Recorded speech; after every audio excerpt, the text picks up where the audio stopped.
안녕하세요. 달콤한 서점입니다. 이 책은 제가 한 10년 전쯤 샀던 책이에요. 그냥 제목에 있는 지중해라는 흘려 쓴 듯한 글씨와 제목을 보고 서점에서 집어 들어왔어요. 제목은 마음이 자라는 그곳 지중해입니다. 무려 대학교 졸업할 때 저도 한 달 반 동안 터키와 그리스를 여행했었고, 이후에도 이탈리아, 스페인, 등등 유럽 곳곳을 다녔었거든요. 요즘 따뜻하다 못해 뜨거운 유럽의 햇살이 그리워서 오늘 이 책을 폈습니다. 여행을 시작하는 순간을 작가는 이렇게 기록을 했어요. 몇 해 동안 눈독만 들이던 가방을 31 생일날 갑작스레 선물 받은 것처럼 그렇게 갑작스레 일을 접고 길을 나선다. 가방 하나 사는데 20분도 채 걸리지 않듯이 12년을 기다려온 여행의 기간은 고작 100일. 하지만 인아웃 도시를 결정하는데 정신 팔려 대충 정해버린 입출국 날짜가 딱 떨어지는 숫자 100이라는 것만으로도 마음에 든다. 지도를 펼쳐놓고 무작정 눈에 들어오는 지중해 라인을 따라 밑줄 긋듯 쫙 정해버린 루트도 마음에 든다. 때맞춰 만기된 나의 구세주 적금 통장도 매우 마음에 들어주신다. 생각해보면 일터의 온갖 짜증 유발자들도 어느 날 갑자기 연락이 일뚝 끊어버린 그도 모두 날 떠나보내주기 위해 존재했던 건 아닐까 싶다. 온 우주의 중심이 바로 나인 것 같다. 나를 중심으로 태양이 돌고 지구가 돌며 별들이 움직이는 듯하다. 꿈도 이상도 아닌 뜬구름 같은 막연한 상상이 이루어지는 순간, 지금까지의 내가 아닌 완전히 새로운 내가 되어버릴 것만 같은 기대. 바닥에서 5cm쯤 붕 떠있는 듯한 설렘. 살아가는 사람의 손에 이끌려 자꾸 으슥한 곳으로 향할 때와 같은 기분 좋은 두려움. 최고의 향만을 모아 만들어낸 최상의 향수병처럼 내 가슴속은 온통 순도 100% 기분 좋은 감정들로 가득 차 있다. 그리고 드디어 그 뚜껑을 열어야 할 순간이 오고야만 것이다. 이 책은 스페인, 남프랑스, 이탈리아, 그리스, 터키 편으로 나뉘어 있어요. 오늘은 스페인으로 떠나보겠습니다. 덥다. 너무 덥다. 섭씨 40도가 넘는 건 기본. 가르마 사이로 타들어가는 태양의 느낌이 전율한다. 뜨겁다. 너무 뜨겁다. 은은한 야경에 그루브한 리듬에 달콤한 샹그리아에 취한 그들의 뜨거운 정열이 전율한다. 세비야의 낮과 밤은 사뭇 다르다. 마드리드를 출발 올리브나무와 해바라기가 끝없이 펼쳐진 안달루시아의 평원을 달려 도착한 세비야의 밤은 그야말로 축제 분위기였다. 마침 그날이 유로 2008의 4강전이 펼쳐졌던 날이라 결승 진출이 확정된 현지인들은 모두들 빨강과 노랑이 교차되는 국기를 뒤집어 쓰고 나와 환호를 외치고 있었다.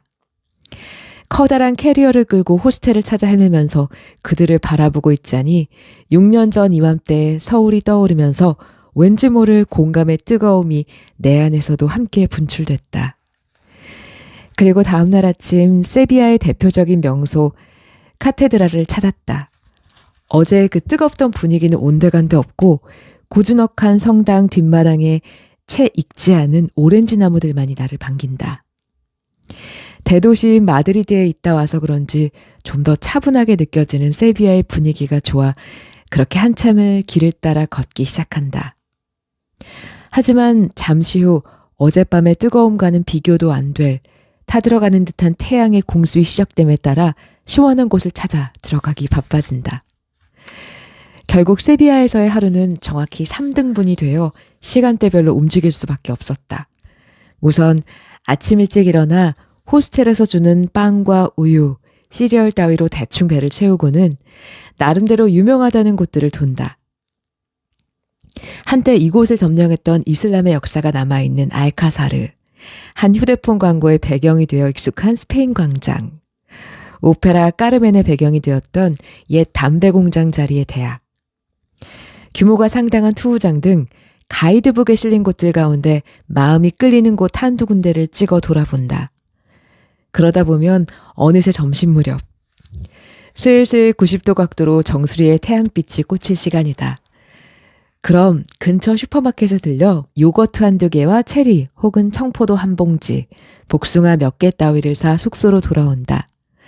시원하게 샤워를 하고 땀에 젖은 반바지와 티셔츠는 말끔히 빨아 넣은 후 침대에 드러누워 소설책 몇 장을 넘기며 과일을 먹다 한숨 잔다. 그야말로 스페인식 시에스타 타임. 그렇게 달콤한 낮잠을 즐기고 일어나면 어느새 빨아뒀던 옷가지들은 꾸덕꾸덕 말라가고 있고 지쳤던 몸도 한결 가벼워진다. 다시 꽃무늬 플레어 치마 따위를 곱게 차려입고는 길을 나섰다. 해가 길어 아직 다리뜨리만 멀었지만 조금은 서늘해진 바람 덕분에 기분이 좋아지면서 차가운 맥주 혹은 와인에 과일을 넣은 달콤한 샹그리아 생각이 저절로 난다.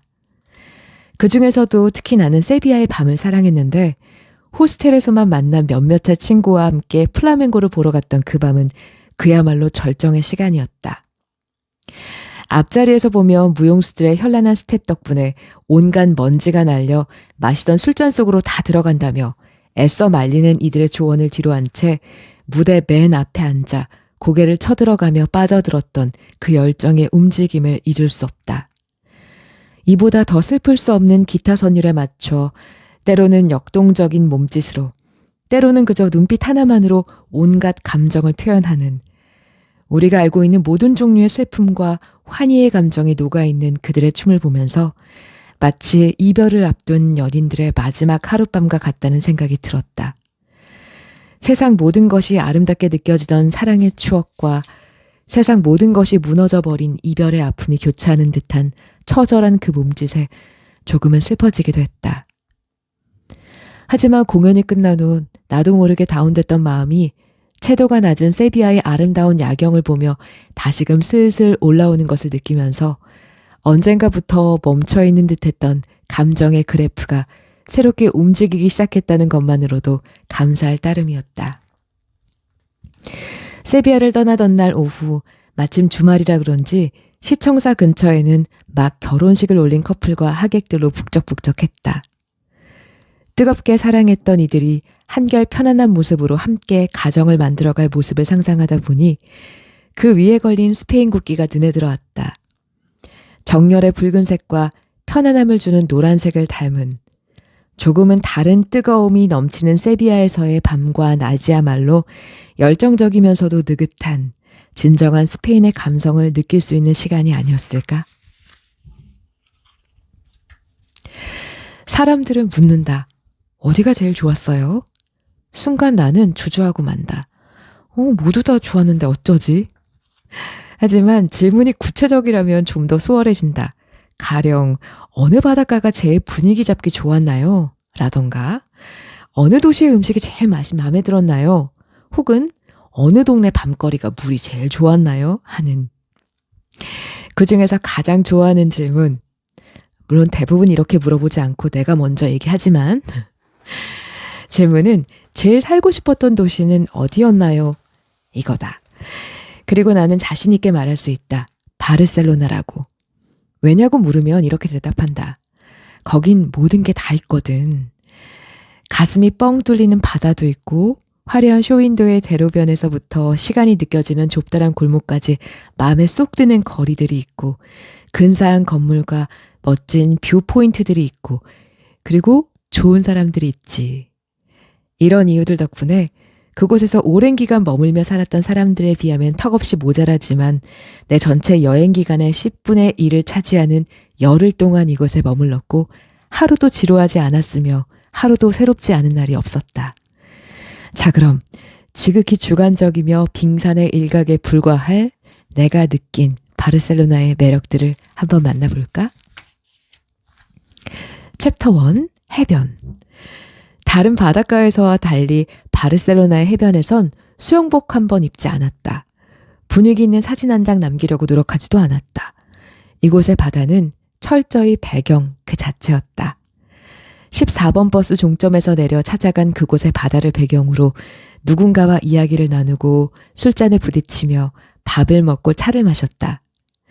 마치 고등학교 시절 제주 시내 탑동 바닷가 콘크리트 바닥에 둘러앉아 파도가 오든 말든 아이엠그라운드 자기소개하기로 시작하는 게임을 하듯이 바르셀로나의 바다는 사람과 사람을 만나게 해주는 역할만을 충분히 수행할 따름이었다.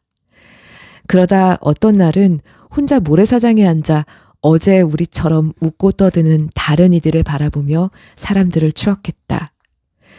그라나다에서부터 같이 온 3인조 2000 청년의 소속 아이들은 이탈리아에 잘 도착했을까? 민박집 혜진의 무리는 오늘 가우디 보러 간다고 했는데 숙소에 있던 일본인 처자는 몬주이 건덕에 잘 찾아갔나?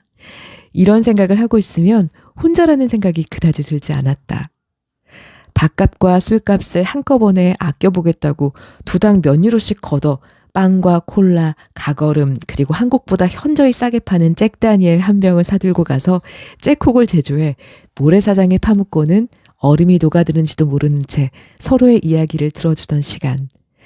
간만에 분위기를 잡아보겠다며 바다가 보이는 근사한 레스토랑에서 빠에야에 와인 한잔 하던 시간.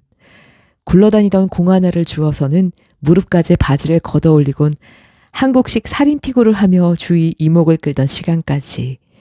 그다지 깨끗하지도 한적하지도 않은 바르셀로나의 해변이었지만 나에게 있어서만큼은 설레는 만남의 광장이었고 신나는 놀이터였으며 수많은 고해성사의 장소이자 추억의 집결지였다. 챕터 2 거리. 낯선 거리를 만나는 일은 마치 새로운 사람을 만나는 것과 같다. 때로는 무심코, 때로는 지도를 들춰봐가며 계획성 있게, 때로는 누군가의 소개를 통해 처음으로 맞닥뜨리는 순간 그 첫인상이란 매우 여러 가지 각도에서 재고 파악하게 된다.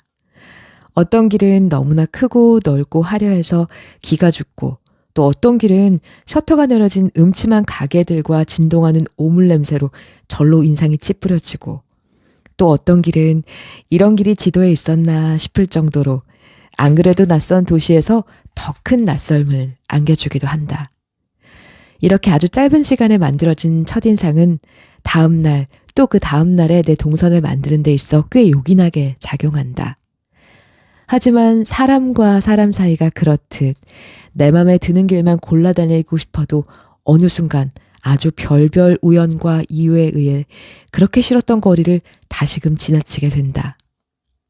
그런데 참 신기하게도 그날은 그리도 별로였던 그 길이 다음 날은 너무나도 마음에 들어버리는 것이다. 마치 신입생 오리엔테이션 때 체인 감긴 장지갑을 뒷주머니에 꽂아둔 채 뻑뻑 팔팔을 피워대 쟤는 좀 멀리하겠다 다짐하게 한 여자아이가 졸업할 때 보면 유일하게 남은 과 친구가 되듯이. 여기서 어느 길이 좋고 어느 길은 별로라는 말을 하기엔 무리가 있다. 좋은 사람, 나쁜 사람이 따로 없듯이 각자의 취향이란 모두 다르기에 그리고 변하기에 라블라스, 그라시아, 보케리아, 본수세스, 엘리사벳, 마요르카, 발렌시아, 베르디, 카탈루냐, 디아고날 그리고 이름이 기억나지 않는 골목들. 바르셀로나의 모든 길을 걷기엔 열흘이란 시간은 너무 짧았지만 어차피 사는 동안 세상의 모든 사람을 만나볼 수 없듯이 이 정도 길들을 가슴에 담아두는 것에 만족할 수밖에 없다. 아마 오랜 시간이 흐른 뒤에 이 중에 몇몇의 길만이 기억에 남겠지. 그리고 지금은 생각나지 않는 길들이 무심코 떠오르겠지. 이제는 잊힌 사람들과 문득 궁금해지는 그때 그 사람들처럼. 세 번째 챕터는 풍경. 성지순례를 하는 이들의 진지함 못지않게 경건한 마음으로 지도가 마르고 닳도록 심지어 어느 순간부터는 그마저도 들지 않은 채로 사람과 사람 사이를 비집고 거리를 돌아다니면서 밥집 순례, 찻집 순례를 한 게 바르셀로나에서의 대부분의 추억이지만 가끔은 경치가 근사한 곳에서 관조하듯 가만히 앉아있거나 기도하듯 생각을 정리하던 시간도 기억에 남는다. 특히 몬주익 언덕에서 바라보던 전망이 인상적이었는데 그렇게도 거대했던 사그라다 파밀리아 성당이나 총알 모양의 아그바 타워가 손톱만하게 삐쭉 올라와 있는 모습과 길을 잃고 헤매던 람블라스 근처의 골목들이 한눈에 들어와 보이는 풍경에, 그리고 조금은 작지 않나 느껴졌던 해안 뒤로 끝없이 펼쳐져 있던 바다의 넉넉함을 보며 조금은 경건해지고 조금은 마음이 편안해지곤 했다. 사그라다 파밀리아 성당 얘기가 나와서 하는 말인데, 처음 바르셀로나를 향할 땐 가우디는 그저 독특한 건축물을 만들어낸 창의적인 인물이란 생각뿐, 그에 대한 생각이 그리 깊진 않았다. 하지만 숙소 주인 아저씨가 권해준 가우디 관련 소설책 한 권 덕분에 그저 가이드북에 실린 관광지 중 하나라 여겼던 그의 작품에 대한 좁은 편견이 여지없이 사라지고 말았다. 픽션인지 아닌지는 확실하지 않지만 바르셀로나 내에 있는 가우디의 작품들을 한 선으로 이으면 북두칠성의 모습을 하고 있다는 내용을 읽고 실제로 지도에 대고 그려보니 그럴듯한 모양이 만들어졌다. 그리고 가우디가 죽는 그날까지 매일 저녁 그란비아를 따라 내려가다가 테투안 광장 근처의 바일렌에서 방향을 바꿔 우르키오나 광장을 지나고 폰타넬라를 거쳐 아르크스가, 노바 광장, 비스베가, 상트세베르를 지나 마침내 상트 펠린네리에 도착해서는 교회 문이 닫힐 때까지 그 안에 머무르다 다시 길을 되돌아 우르키나오나 광장 가판대에서 석간신문 라베우데 까탈루냐 한 부를 사서 작업실로 돌아갔다는 부분을 읽고는 다음날 그 동선을 따라 나도 한번 걸어가 봤다.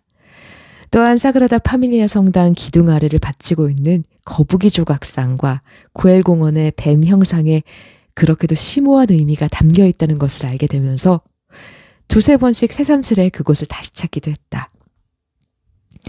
새로운 사람을 만날 땐 프로필 없이 선입견은 버려야 하는 게 중요하듯 눈앞에 펼쳐진 풍경을 있는 그대로 100% 순간의 감성에 의지해 느끼는 것도 물론 의미가 있다. 하지만 가끔은 이렇게 아는 만큼 보이는 경우도 종종 있다.